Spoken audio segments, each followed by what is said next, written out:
guys, welcome to the Everett Silver Show. We have exciting guests as we do every week, and so I want to thank you so much for tuning in, and I'm always bringing it to you, so thanks so much for staying in tune with us. Stay connected.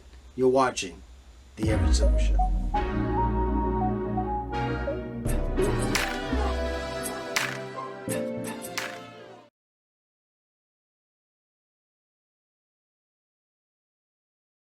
Hi, Everett.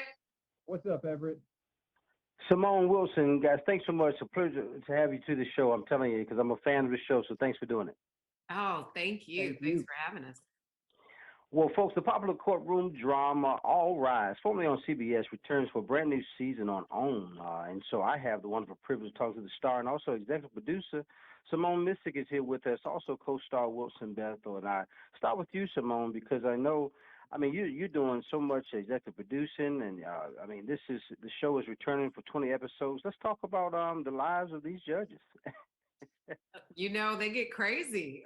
In the first season, if for anybody who hasn't seen All Rise, we meet Lola Carmichael as she's leaving the DA's office to become a judge. And now in season 3, she's solidified in her pursuit of maintaining her seat, where we left the end of season 2. She wasn't really sure if she, was ready for that fight. And so that's reopened up in season 3. And it gets crazy, but this season we definitely explore Lola's personal life a little bit more, which I think that the fans are going to enjoy, seeing her kind of have some push and pull at home and at work. And then it's always good to have a good friend along the way. When you're going through this, Wilson, I know you're playing, her best friend. Talk about your role and what you're doing as well. Well, I played Deputy District Attorney Mark Callan, one of the kind of more senior positions in the DDA's office in Los Angeles. Mark and Lola used to be co-workers in the DA's office and have since kind of parted ways as Lola has gotten deeper into her career as a judge. But I think one of the things that's really profound about the show and makes it really special is how deeply their friendship runs, even though their professional lives have diverged in a way. And the scenes that we get and the moments we get between Mark and Lola, both exploring their personal lives together, the challenges in their personal lives, but also all of these cases that they end up, whether it's Mark in front of Lola in her court or just exploring the different vagaries of the law at any given moment. These are all really exciting, fertile ground for the storytelling that we do on the show. And Simone, I've been following your career for some time because I remember the role in fighting crime in YPD, Detective Missy Knight. I remember those things. And then one of the first black female superheroes in Netflix, Luke Cage. But how is this role different from those roles? Because I saw that you mentioned earlier some of your concerns about just hanging on and you're not really sure of the night. You said it's going to be a long night ahead of us. I think a black superhero. Ain't nothing changed, man. Instead of a cape or a bionic arm, I have a judge's robe. It just got more body covering. What is interesting is, I think the thing, Wilson was also in the Marvel world on Daredevil, and the thing that we both have mentioned is you kind of miss the action, the physical requirements that Marvel shows have. You get fights.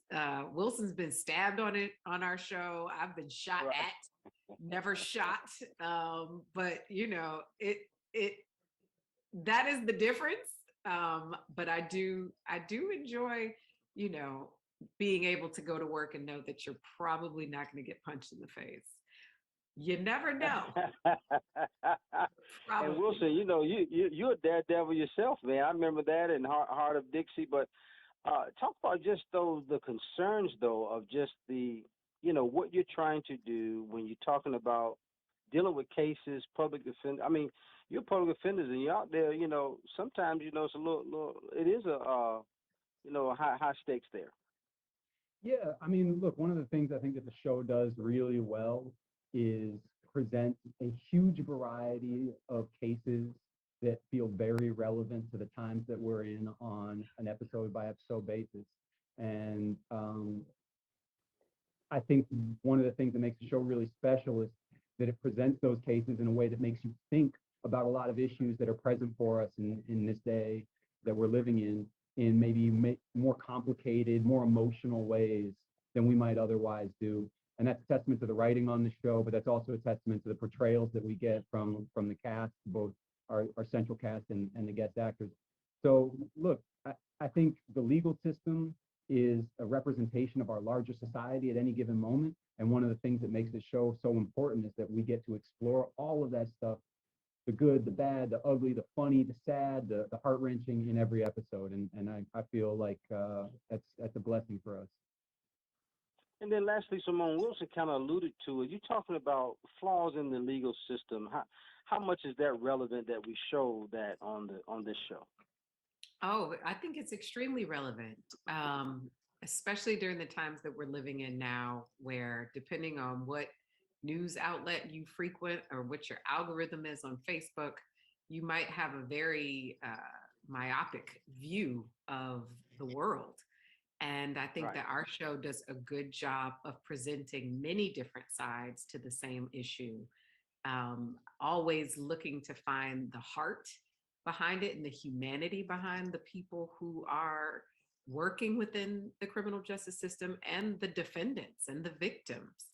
I think that that's important because so often we as human beings can only see things from our perspective. And I think our show does a really good job of trying to showcase a lot of different sides of the same issue. And I believe truly that we are hopefully opening up dialogue in households and changing people's minds when it comes to Right. people that don't look like them. Right. That is so powerful. Now, well, I got want to let everybody know All Rise returns Tuesday, June 7th on the Oprah Winfrey Network. Make sure you tune in. What a wonderful privilege to have not only just the star and executive producer, Simone Missick, also co-star Wilson Bethel. Guys, thank you so much for doing the show. I look forward to seeing it. Thank you. Well, guys, thanks so much for tuning into the Everett Silver Show. Stay tuned. Don't turn that dial because we got more exciting guests right here on the Everett Silver Show. Be back in a moment.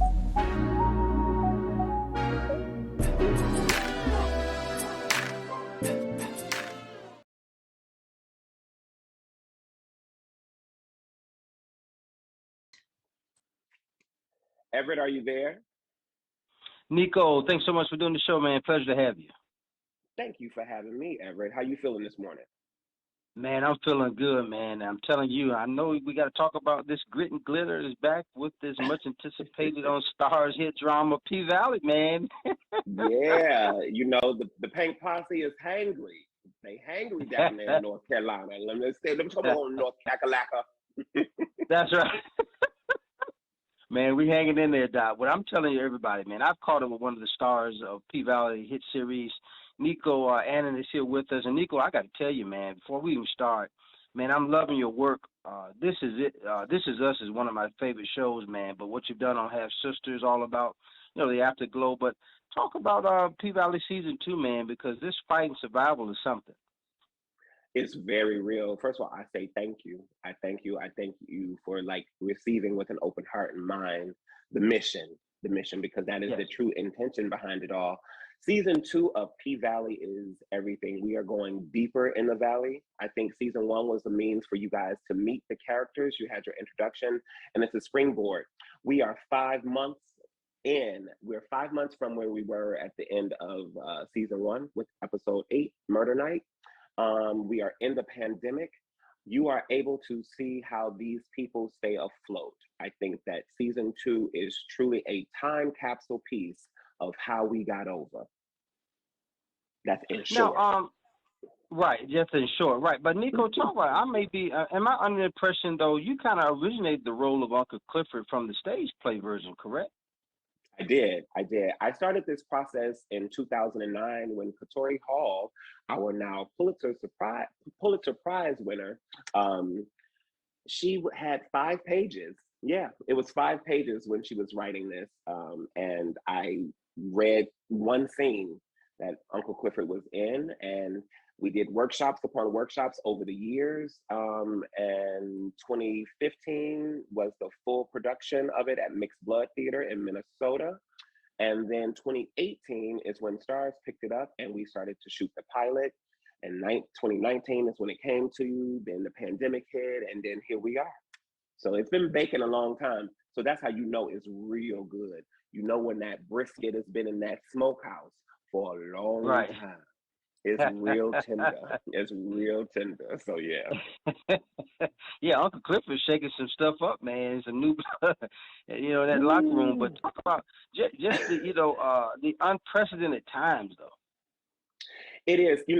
There's a line that we say in the show: life is like a fairy tale. A fairy tale is nothing but a horror story with happy endings.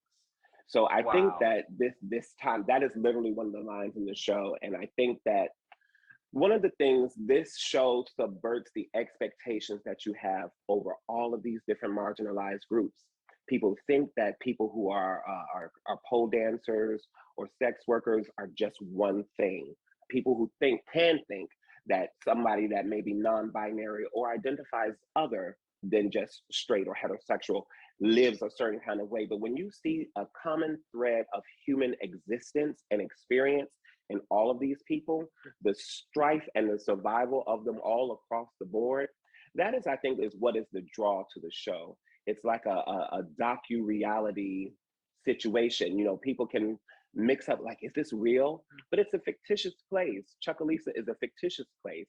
Chucalissa is actually Choctaw for hope. This is a place of hope, and I think that that's what all of the characters personify. And it just fits all into this Delta Noir style that Katori Hall has created with this piece.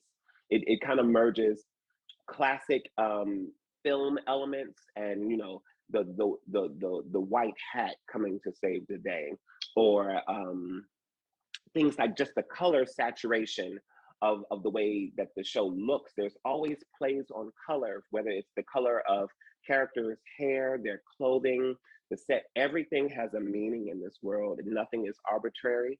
And I think that the tapestry of it all, when it comes together, it's really, you get to see what our people are like. And it's the Southern community that you don't get to see really personified on film so often. Well, I want to tell you, man, Chuckalissa, she showed it digging deep with those stilettos, man. Standing. Listen. We more than 7 inches in. We more than 7 inches in. Listen. But it's a joy. It's such an artistic joy and an honor to be a part of this show and this storytelling. So hopefully it's a journey that you guys will enjoy and have revelation and shifts in your heart and character for. Well, Nicco, with your razor sharp wit, man, emotional accessibility, because, looking for what you've done through musical theater and now the film, man, it's transcended that. But even what you've done with the character, too, that way it is. I want to tell everybody, P-Valley Season 2 premieres Friday, June 3rd, guys, 9 p.m. on Stars. And so we're looking for it. And I had the wonderful privilege talking to Nicco and Annan here with us. Nicco, thanks for doing the show, man. Thank you. I'll see y'all at the Pank. All right. More guests coming your way. Don't touch that dial. I'll be back in a moment.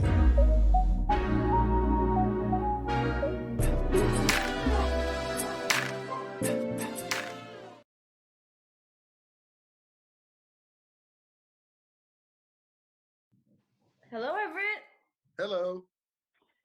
Scarlett, JR, what a pleasure to have you on the show. I tell you, I'm so excited to have you, and thank you for doing it. Oh, yeah. Thank you for having us. Well, folks, Ultraviolet and also Black Scorpion, I got to talk to the stars, tell you what it's like to be superheroes. And so I guess really it tickles me because I've seen some of the pilots. And I guess I'll start with you, Scarlett. You've kind of come across something that kind of transformed you. Let's talk about what is that? Yes, I mean, I get this, mask eventually, that gives me superpowers, but also gives me this full-on suit, and I turn into a super luchador. And then my superpowers are I have super speed. Yes. Now, JR, talk about you. You're the uncle that you trying to teach her and take her under your wings. Is she listening? Well, I'm still trying to figure that out, to be honest with you. I don't know. She's definitely listening. I think it's sometimes you can listen, but it takes a little bit more to put it into effect, to actually use what you're listening to and what you're learning. But I think it's definitely in the show, it you know, she's learning through her actions and through the experiences, you know, because Cruz, Black Scorpion, is trying to teach her through words, and little by little, you know, she gets taught through lessons, through the experiences, what's happening, maybe making a mistake, but she's definitely listening. I think maybe she might be forced to listen a little bit because Cruz and Black Scorpion are a little bit uh kind of demanding, you know. Scarlett, you just don't see eye to eye sometimes, right? No, I just don't think she does. I mean, Cruz definitely is in the traditional way of things, and Violet, she just really isn't about that.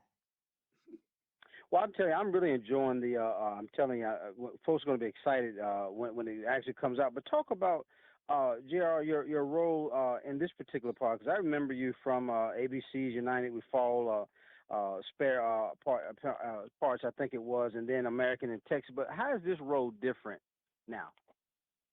Oh wow. Well, I mean, just what this role represents for me, for Scarlett, the show in its entirety, you know, to be set in you know, Eagle Rock in LA, and to be about a Mexican American family, and then to have these superheroes that are Latin, you know, that are Mexican American. I mean, it is so empowering, you know. I'm so grateful to have got this opportunity. I mean, just like every other job, you know, I'm grateful for, but this is just, it just feels like we're doing something so incredibly special because of the feeling we can give families, the feeling we could give kids that have never seen themselves like this. You know, some kids have never seen themselves as a superhero, you know, because we've never given them that. And now that Disney's making this show, Ultraviolet and Black Scorpion, I feel like we're giving them that. And that's why I'm so incredibly proud to be a part of it.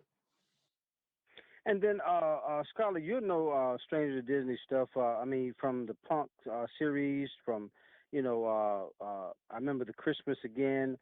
Talk Yes. about your role, because you're doing some great things. How is it exciting to keep that momentum going? I mean, obviously, I'm so thrilled and honored to be a part of the Disney family. I mean, they treat us very, very well.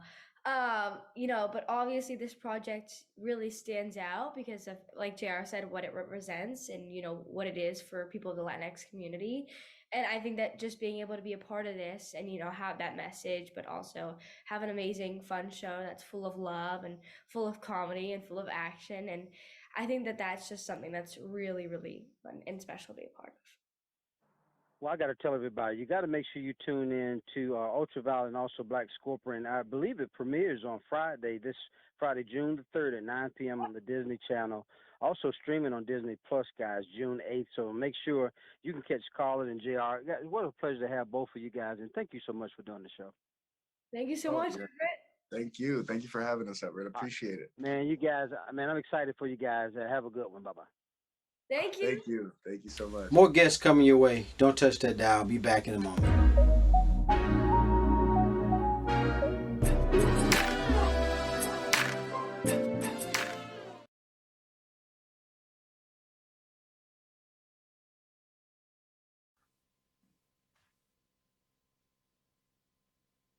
Michael, Marcy, thank you for doing the show. Maurice. But close. Hey, listen, guys, I want to tell you, we got the Superstar Life that's in the cup of tea. We got USA's, Ms. and Mrs. here with us. And I tell you, the WWE Superstars, I got them here just talking about, I guess, Mike, I'll start with you, man. When you talk about just trying to balance your family and friends and pressure of life, what are we looking at? That's what you're looking at, a balance. You're trying to make sure that you're doing the job that you love doing, which is being a WWE superstar, entertaining an audience worldwide. But also, you want to be the best husband and father you could possibly be, and you want to make time for everything. But there's only so many hours in the day, so you just try to do your best to balance it all out. And then, Marcia, you're talking about two toddlers there that's in the midst of this, right? Pardon me? I say you're talking about in the midst of, you got two toddlers that you're raising. Yes. It's I don't like to call it a job because it's not really a job, but it is It is. very time consuming, because you want to be the best. You want your kids to be raised and just, you want to give it all. You want them to be loved. You want them to be taken care of. And I feel like it's never going to be enough. So you have to just do your best. But I try to tell myself that every day, just don't be so hard on yourself. Just take it easy. Take it easy. But you Right can't now, take you it. talk about the household, though. Everyday crazy events. You from Dancing with the Stars. Now you back into the WWE ring, Michael. What is that transition like, man? Oh my goodness. Going from Dancing with the Stars, I took the longest I've ever been away from a WWE ring, which was like 3 months. And Dancing with the Stars was very difficult. You get to see the insights of what it's really like to be a star on Dancing with the Stars and what you go through as a contestant, as a competitor on that show. But then to go back to WWE, you kind of wonder, is it like riding a bike? And it's not. It's you have to get yourself into it. You got to get yourself ready, mentally, physically prepared to perform. And so you get to see that as well. And not only me, she has to get ready because she comes back into the ring on season 3 of Ms. and Mrs. For Royal Rumble, where we take on Beth and Edge, and you get to see the insights, the backstage, kind of how we prepare. And now, with that being said, Maurice, talk about you doing things together, and there's nothing you can't accomplish as a couple, right? I think we've shown that through the years that we can do a lot. I mean, we've been, on and off camera, doing a lot. I mean, you can't even count. But I think it's important for us to take time sometimes away from all of that. As a married couple, it's been almost 15 years. Sometimes you gotta get lost in the family and the work and trying to do it all, but you have to work on your relationship. And I think you kind of see that in the season where we try to spice things up and Make it a little saucy. So yeah, we try to. I'm not going to give up too much, but we try to keep it PG. It's a family show, but you get to see a more like personal, intimate side of the Miz and the Mrs. So it's really funny. Well, I tell you, I'm loving it because I know now, guys. We will make sure we say it. Ms. and Mrs. 2 episodes, season 3 premieres June 6, 11 and 11:30 p.m. I believe on USA Network. And before I let you guys go, talk about though. You experienced the WWE Championships, international stuff. You've been a part of tag team and all. What will we see even more of that in this season 3? With season 3, I mean, Maurice gets back in the ring for Royal Rumble, like I've said previously, but it's always, whenever it's a WWE thing, you're always going for the championship. You're always trying to be the best you possibly could be, because we realize whenever a person pays for a ticket, they want to take away something that they can remember, a moment. And that's our job to give, whether it's the father, the son, the mother, the daughter. We want them to go to a show and then 10 years later still be talking about a moment that they had at that show. And that's our job to create that every single time. Well, I got to tell everybody, Michael and Maurice Mezzanine has been with us, better known as Ms. and Mrs., the WWE superstars, guys. Make sure you tune in again to on June the 6th, 11 and 11:30 on USA Network. Guys, what a pleasure to have you guys with us, Michael and Maurice. Thank you so much for doing the show. Thank you. Thank you. More guests coming your way. Don't touch that dial. I'll be back in a moment.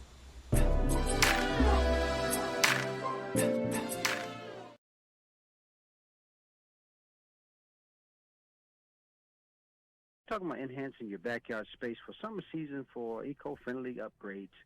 And I tell you, I have the wonderful stars married to real estate, Egypt Sherrod, and also Mike Jackson, show how we kind of invest in our homes and make them, I guess, with sustainable designs. And so, again, the stars are married to real estate, and also the recent winners of The Block Season 3. And so with that being said, guys, again, a pleasure to have you on the show today. Let's talk about why are homeowners making the greener choices for their homes now? Yeah, I think people are just being more conscious. Mike always says a smart home is not just smart tech, it's also smart decisions. And I think truer words could not have been spoken. And so we're seeing this shift, this mind shift with the consumer where they're saying, how can I roll back on my utility bills? Since I'm staying in my house now, how can I get more utility out of my house? And the way to go really is adding more livable outdoor space. And it's as simple as putting in a deck, but not just any deck, because there's a difference between wood and composite, and we go composite for so many reasons: sustainability, longer life, weather resistant, recycled materials. And so you're doing good for your home, but you're also doing good for the environment. Right. Now let's talk about how can you add value to your home, I guess, by using the existing assets. Well, again, your home deck is going to show up on appraisal. If you use an elevated material like Mike, this looks like wood, doesn't it? You would be hard pressed to tell us this isn't wood. It's not plastic. This is an elevated material. And so on a home appraisal, this is going to show up and you'll get more credit for it. But also you save money in the long run because you get 30 to 50 years out of a composite deck. And so that's an asset right there. But not only that, if you have a 2,000 square foot house and now you decide to add a deck of 1,000 square feet, it feels like you have a 3,000 square foot house. You brought the outdoors inside. Now you talk about guys. I know recently, this is probably not on the cut, but we talk about Mike. Why should people use composite decking over wood? Because I know wood is expensive nowadays. People are talking about that. What are the differences, though? Well, the big difference is the fact that this is extremely sustainable. Wood over time, as a matter of fact, even depending on where you are, you may even get just a year before you have to change one of those planks out or all the planks out. With this composite decking, you never have to change it out. It's maintenance free. You install it, instant gratification right away, and then maintain it, not at all. Right? Not at all. I like that. So I'm running my fingers against it because I'm not going to get splinters, and I'm not worried about splinters. That's the one thing about composite decking versus wood that's not going to happen. With this, you put it in 30, 50 years, it's still standing there. And then when it's done, for the most part, if you're done with it, you can recycle it. Oh, and carpenter bees. Wait, mention that part, because we had a big issue with carpenter bees here in the South. They would just live in your deck and not pay you any rent. Yes. And it would drive me crazy. But they can't get into composite decking. Yeah. It's crazy that you said that, EJ, because I everything you guys are talking about now, I've had, the folks, on our staff mention, man, they had to actually get some things to catch some of these bees getting in there. But talk about again is composite decking, is eco-friendly material as well. Yeah. Yes. Well, it's eco-friendly because it can be recycled and recycled and recycled and recycled. It's made from milk jugs and plastic bags and all the things that junk up our ocean and would do damage to the environment. Instead, TimberTech has now put it into this beautiful decking material. And then when you're done with it, the entire deck can be recycled, and you do it all over again, and there's no limit to how many times you can recycle. And so we, for those of us who are choosing to go greener and we want to make a conscious contribution to the earth to preserve it, this is also the way to go. Not just are you saving money, but you're getting more utility and you're doing good. And then lastly, talk about, Michael, you mentioned something that was vital, safe. When you talk about practical for kids, don't worry about splinters and things, but talk low maintenance as well, durability, sustainability. Yes, extremely sustainable and low maintenance. So over time, you're saving more money. And with wood, you're not. You're going to have to constantly be out there year after year painting and staining. So you're spending more money than you're saving versus the TimberTech, which you can find at timbertech.com. Guys, I'm telling you, it's things that is just really appreciate you guys doing the show. What a privilege to have again, Egypt Sharon, Mike Jackson for the stars again of Married to Real Estate, also recent winners of Rock the Block Season 3. Make sure you go to TimberTech, I believe you said .com for further information.